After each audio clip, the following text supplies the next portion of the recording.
on an individual basis, because there are a lot of considerations for a project like this.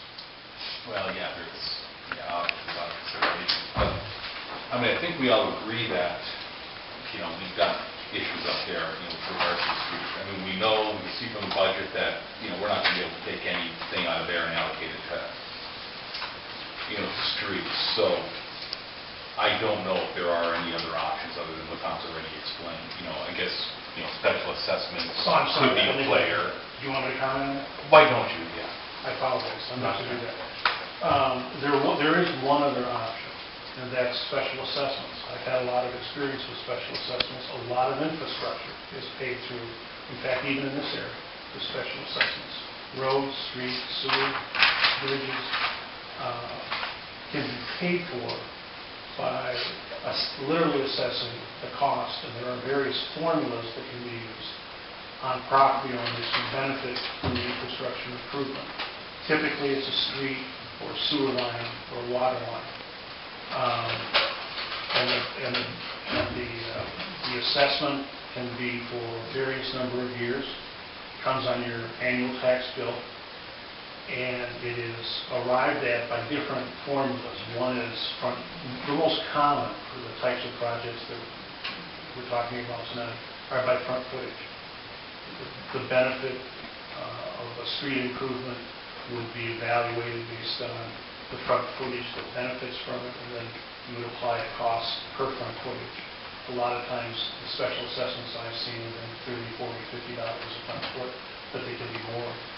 I doubt that they would be less.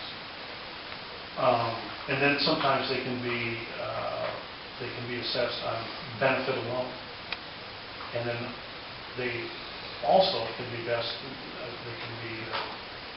levied on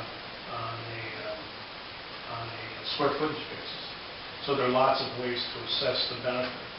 But the bottom line is the cost of that infrastructure is placed directly on the property owners, and they pay that as a tax on their property, and it follows the sale of the property. It can be paid off in a lump sum if a property owner desires to do that.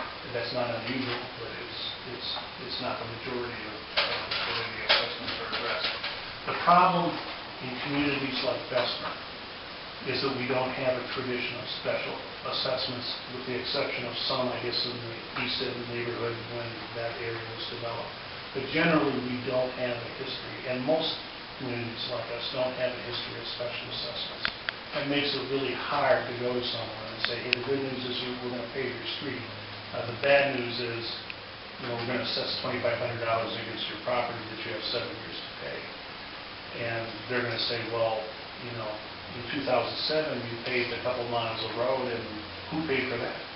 So it's a tough thing to do, but it is an option up there. I obviously am not a big fan of it in this situation, but if the council wants to consider it, I can get you more information. That would be the other option besides the ones I mentioned. Personally, I feel like maybe another approach. I have a hard time seeing a lot of residents voting for the tax on their properties for a street that they may never see theirs paved or attention to it. One question and for that same reason, I understand and believe that realistically, I think it's fairer, in my personal view, to look more seriously at special assessment avenue rather than overall citywide vote for streets, because we can't do every street in town. That's right. Yeah, but to your point, in Tom and I had talked about this. I had asked if we could kind of like a combination. Are there certain streets that would be up for a special assessment?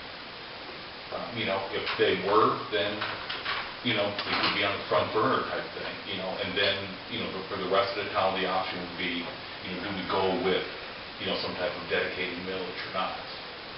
I think a lot of things you do is you address it. If you locate a specific street, and then ran numbers, and we're able to look at what kind of assessment you're looking at for those residents. You may have some residents that were willing to do it just to see it happen. You may have some that won't. But it came to my streets they were going to do. I didn't know what kind of cost we're talking, or what time frame. So, and that, you know, some people, I don't think we might have a problem with that, just to get that street done. I have a problem, I personally have a problem with a person that lives somewhere, you know, outlying areas or somewhere that just knows that their street's not gonna get it, and they're gonna say, fine, my thing for Gold Street when I live on Silver Street or whatever, you know. I'd like to look at the special assessment, adding a little bit more, because I'm not complaining either, just so I know some of the infrastructure doing some of the rural areas that use that. And, you know, particularly the Paul Horn area, Iowa Township, using it all. I'd be curious. It's really relatively simple. I mean, you identify, I mean, there's all kinds of hoops you have to jump through, and the property owners have the right to object. But the bottom line is you identify a project cost, and you identify the project area, you identify the people who are going to benefit, and you start dividing. Because I can't imagine doing a street on any basis other than front footage. Well, I guess if there's other issues regarding, is the curb, the gutter, is the sidewalk, is there infrastructure that needs to water, sewer, I mean, are you going in that whole routine, or are you going overlay?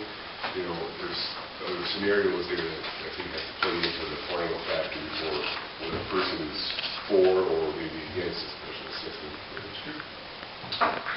Obviously, it's a hard process, and a lot of information to be determined before we do it. Personally, I like the idea of a special assessment picture, and looking at it more seriously.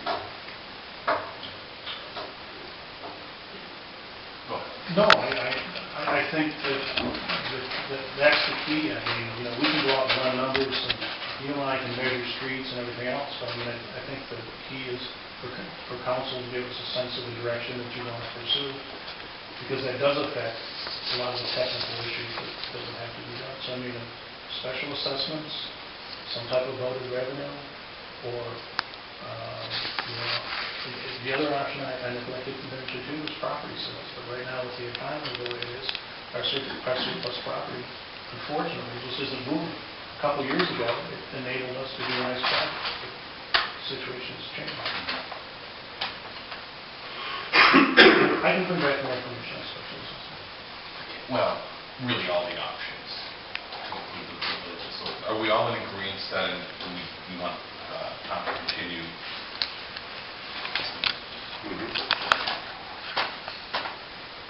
All right, I'll make a motion that, well, before I do, are there any other questions? Then I'll make a motion that Tom continue gathering information regarding special assessments, dedicated villages, when the other options are available, and bring it to the council. Support by Mr. Thompson. All those in favor, aye.